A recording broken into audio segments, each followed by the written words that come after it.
Échange à Goma entre acteurs de la société civile, autorités coutumières, officiels de l'armée et conseillers au gouvernement provincial avec l'ICSN autour des menaces et défis du parc national de Virunga depuis la guerre du M23.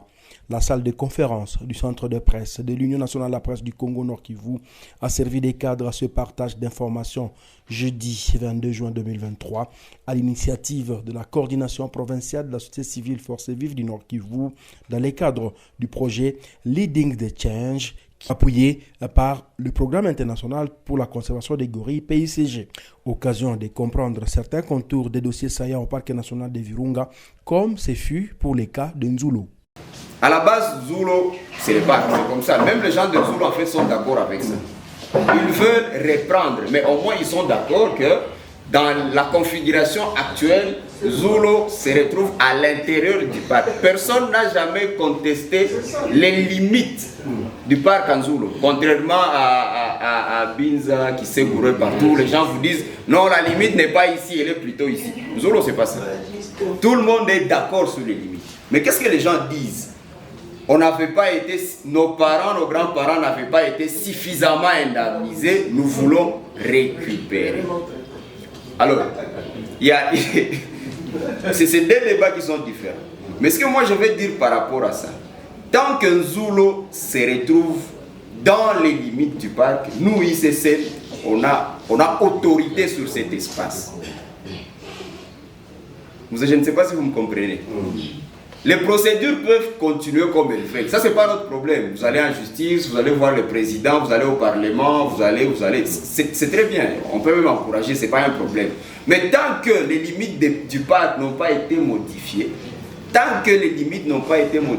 l'ICSN exercera son autorité sur cet espace-là.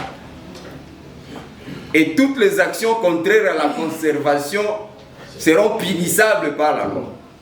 C'est ça que les gens doivent arriver à comprendre. En fait, la guerre et tout le conflit qu'il y a en Zulu, ce n'est pas entre l'ICSN et les communautés locales. Ça pourrait être entre les gouvernements congolais et les communautés. Parce que ce n'est pas l'ICSN qui venait indemniser en fait. À la base, c'est l'État. Vous avez cédé les terres à l'État congolais.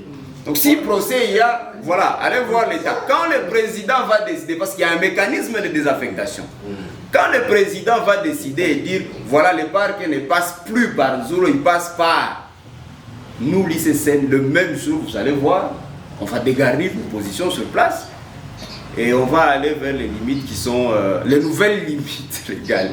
Mais tant que ce n'est pas fait, voilà, les lamentations, les plaintes de la population, tout ça c'est très bien, mais ça ne doit pas être dirigé à l'ICSN, ça doit être dirigé aux autorités compétentes.